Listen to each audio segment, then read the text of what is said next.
Act 2, Chapter 2. Winston picked his way up the lane through dappled light and shade, stepping out into pools of gold wherever the bowls parted. Under the trees to the left of him, the ground was misty with bluebells, and the air seemed to kiss one's skin. It was the 2nd of May. From somewhere deeper in the heart of the wood came the droning of ringdoves. He was a bit early. There had been no difficulties about the journey, and the girl was so evidently experienced that he was less frightened than he normally would have been. Presumably she could be trusted to find a safe place. In general, you could not assume that you were much safer in the country than in London. There were no telescreens, of course, but there was always the danger of concealed microphones by which your voice might be picked up and recognised. Besides, it was not easy to make a journey by yourself without attracting attention. For distances of less than 100 kilometres, it was not necessary to get your passport endorsed, but sometimes there were patrols hanging about the railway stations, who examined the papers of any party member they found there and asked awkward questions. However, no patrols had appeared, and on the walk from the station he had made sure by cautious backward glances that he was not being followed. The train was full of proles, in holiday mood because of the summery weather. The wooden-seated carriage in which he travelled was filled to overflowing by a single enormous family, ranging from a toothless great-grandmother to a month-old baby, going out to spend an afternoon with in-laws in the country, and as they freely explained to Winston, to get hold of a little black market butter. The lane widened, and in a minute he came to the footpath she had told him of. A mere cattle track, which plunged between the bushes. He had no watch, but it could not be 15 yet. The bluebells were so thick underfoot that it was impossible not to tread on them. He knelt down and began picking some, partly to pass the time away, but also from a vague idea that he would like to have a bunch of flowers to offer to the girl when they met. He got together a big bunch and was smelling their faint sickly scent when a sound at his back froze him, the unmistakable crackle of foot on twigs. He went on picking bluebells. It was the best thing to do. It might be the girl, or he might have been followed after all. To look round was to show guilt. He picked another, and another. A hand fell lightly on his shoulder. He looked up. It was the girl. She shook her head, evidently as a warning that he must keep silent, then parted the bushes and quickly led the way along the narrow track into the wood. Obviously she had been that way before, for she dodged the boggy bits as though by habit. Winston followed her, still clasping his bunch of flowers. His first feeling was relief, but as he watched the strong, slender body move in front of him, the scarlet sash that was just tight enough to bring out the curve of her hips, the sense of his own inferiority was heavy upon him. Even now it seemed quite likely that when she turned around and looked at him, she would draw back after all. The sweetness of the air and the greenness of the leaves daunted him. Already on the walk from the station, the May sunshine had made him feel dirty and a creature of the indoors, with the sooty dust of London in the pores of his skin. It occurred to him that till now she had probably never seen him in broad daylight in the open. They came to the fallen tree that she had spoken of. The girl hopped over it and forced apart the bushes, in which there did not seem to be an opening. When Winston followed her, he found that they were in a natural clearing, a tiny grassy knoll surrounded by tall saplings that shut it in completely. The girl stopped and turned. "Here we are," she said. He was facing her at several paces distant. As yet he did not dare move nearer to her. "I didn't want to say anything in the lane," she went on, "in case there's a mic hidden somewhere.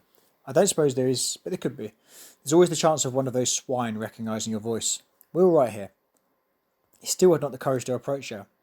"We're all right here," he repeated stupidly. "Yes, look at the trees." They were small ashes which had sometime been cut down and sprouted up again into the forest of poles, none of them thicker than one's wrist. "There's nothing big enough to hide a mic in. Besides, I've been here before." They were only making conversation. He had managed to move closer to her now. She stood before him very upright, with a smile on her face that looked faintly ironical, as though she were wondering why he was so slow to act. The bluebells had cascaded onto the ground. They seemed to have fallen on their own accord. He took her hand. "Would you believe," he said, "that till this moment I didn't know what colour your eyes were?" They were brown, he noted, a rather light shade of brown, with dark lashes. "Now that you've seen what I'm really like, can you still bear to look at me?" "Yes, easily. I'm 39 years old, I've got a wife they can't get rid of, I've got varicose veins, and I've got 5 false teeth." "I couldn't care less," said the girl. The next moment it was hard to say by whose act. She was in his arms. At the beginning he had no feeling except sheer incredulity. The youthful body was strained against his own. The mass of dark hair was against his face, and yes, actually she had turned her face up and he was kissing the wide red mouth. She had clasped her arms around his neck, and she was calling him darling, precious one, loved one. He had pulled her down to the ground and she was utterly unresisting. He could do what he liked with her. But the truth was that he had no physical sensation, except that of mere contact. All he felt was incredulity and pride. He was glad that this was happening, but he had no physical desire. It was too soon. Her youth and prettiness had frightened him, and he was too much used to living without women. He did not know the reason. The girl picked herself up and pulled a bluebow out of his hair. She sat against him, putting her arm around his waist.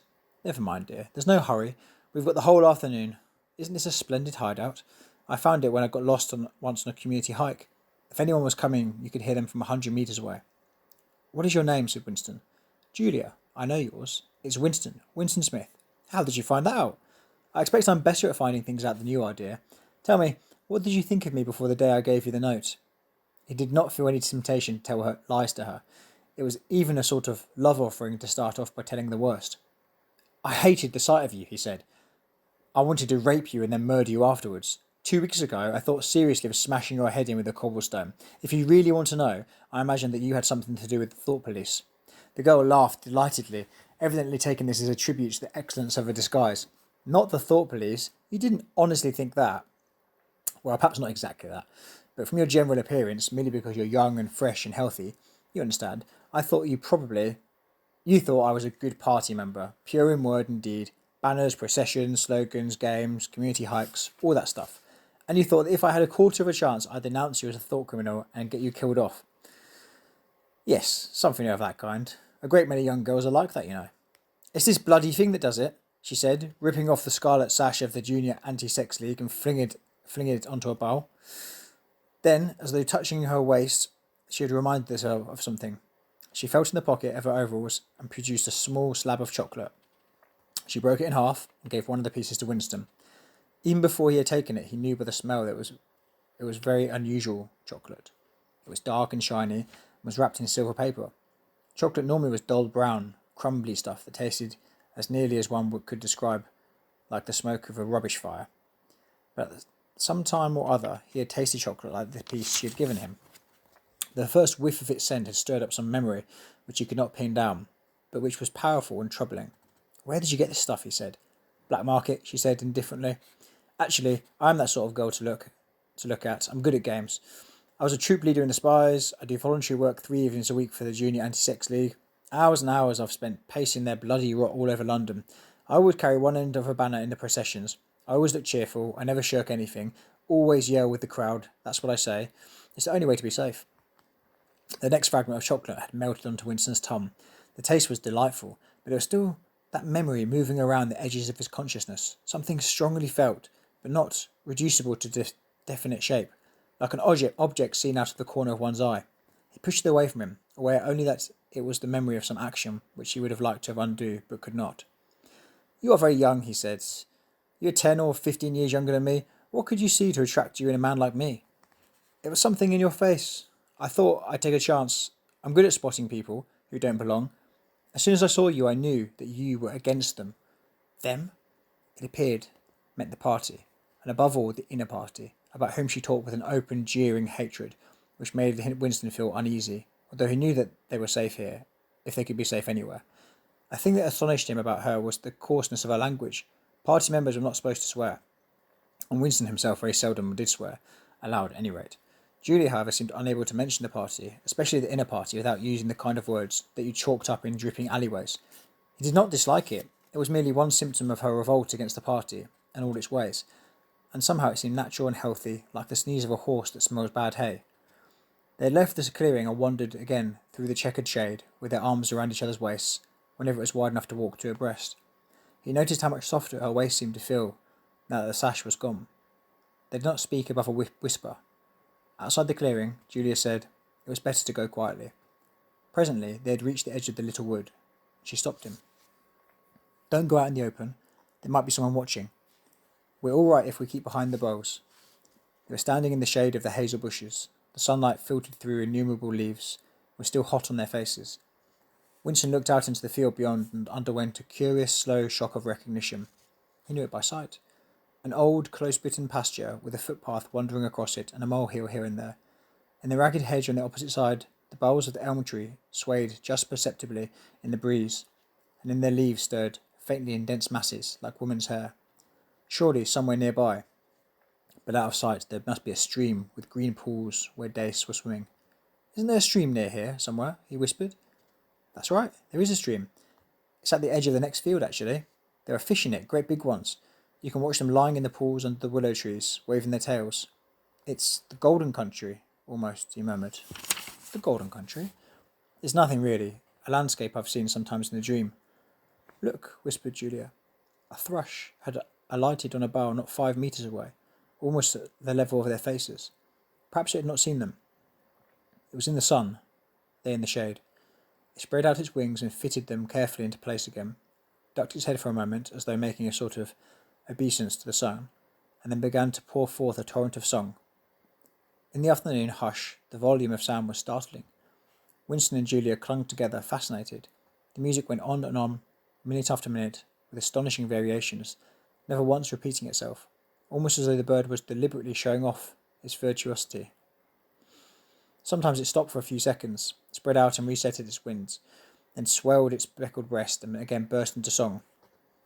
Winston watched it with a sort of vague reverence. For whom, for what was the bird singing? No mate, no rival was watching it?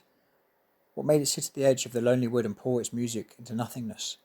He wondered whether, after all, there was a microphone hidden somewhere near. He and Julia had only spoken low whispers, and it would not pick up what they said, but it would pick up the thrush. Perhaps at the other end of the instrument some small beetle-like man was listening intently, listening to that. But by degrees the flood of music drove all speculations out of his mind. It was as though it was a kind of liquid stuff that poured all over him and got mixed up with the sunlight and filtered through the leaves. He stopped thinking and merely felt.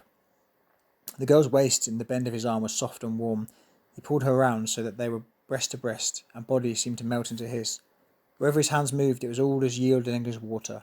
Their mouths clung together, and it was quite different from the hard kisses they exchanged earlier. When they moved their faces apart again, both of them sighed deeply, and the bird took to fright and fled with a clatter of wings. Winston put his lips against her ear. "Now," he whispered. "Not here," she whispered back. "Come back to the hideout, it's safer." Quickly, with an occasional crackle of twigs, they threaded their way back to the clearing where they were once inside the ring of saplings. She turned and faced him. They were both breathing fast, but the smile had reappeared through the corners of her mouth. She stood looking at him for an instant, then felt at the zipper of her overalls, and yes, it was almost as in his dream, almost as swiftly as he had imagined it. She had torn off her clothes, and when she flung them aside, it was the same magnificent gesture by which a whole civilization seemed to be annihilated. Her body gleamed white in the sun, but for a moment he did not look at her body. His eyes were anchored by the freckled face with its faint, bold smile. He knelt down before her and took her hand in his. "Have you done this before?" "Of course, hundreds of times. Well, scores of times anyway. With party members? Yes, always with party members. With members of the inner party? No, not with those swine. There's plenty that would, if they got half a chance. They're not so holy as they make out." His heart leapt. Scores of times she had done it. He wished it had been hundreds, thousands. Anything that hinted at corruption always filled him with a wild hope. Who knew? Perhaps the party was rotten under the surface, its cult of strenuousness and self-denial simply a sham concealing iniquity. If I could have infected the whole lot of them with leprosy or syphilis, how gladly he would have done so. Anything to rot, to weaken, to undermine. He pulled her down so that they were kneeling face to face. "Listen, the more men you've had, the more I love you. Do you understand that?" "Yes, perfectly. I hate purity. I hate goodness. I don't want any virtue to exist anywhere. I want everyone to be corrupt to the bones." "Well then, I ought to suit you, dear. I'm corrupt to the bones." "You like doing this?" "I don't mean simply me. I mean the thing itself." "I adore it." That was above all what he wanted to hear. Not merely the love of one person, but the animal instinct, the simple, undifferentiated desire that was the force that would tear the party to pieces. He pressed her down upon the grass, among the fallen bluebells. This time there was no difficulty. Presently the rising and falling of their breasts slowed to normal speed, and in a sort of pleasant helplessness they fell apart. The sun seemed to have grown hotter.